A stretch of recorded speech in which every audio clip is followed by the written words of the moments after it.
La deuxième nuit à Yamoussoukro fut encore plus lourde que la première. Kader referma la porte de la chambre 27, sentant un souffle glacial lui caresser la nuque.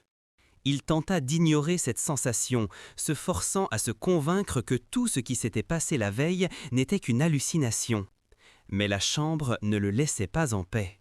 Vers 23 heures, alors qu'il s'assoupissait, un bruit sec retentit. Le miroir accroché face à l'armoire venait de vibrer comme si quelqu'un l'avait frappé de l'autre côté.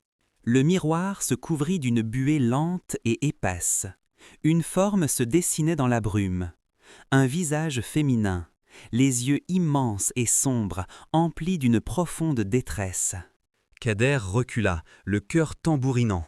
Puis un mot apparut dans la buée, écrit comme par une main invisible. « Ouvre !»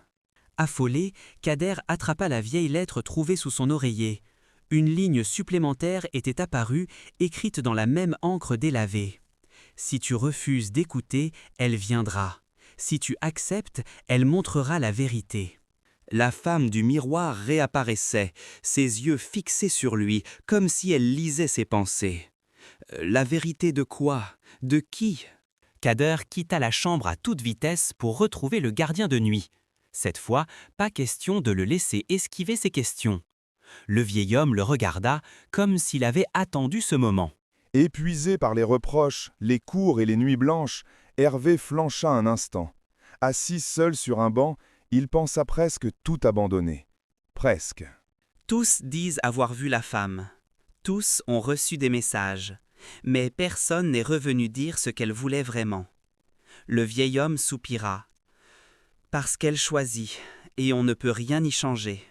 En ouvrant la porte, Kader sentit que quelque chose avait bougé. L'armoire, auparavant fermée, était maintenant entr'ouverte d'1 centimètre.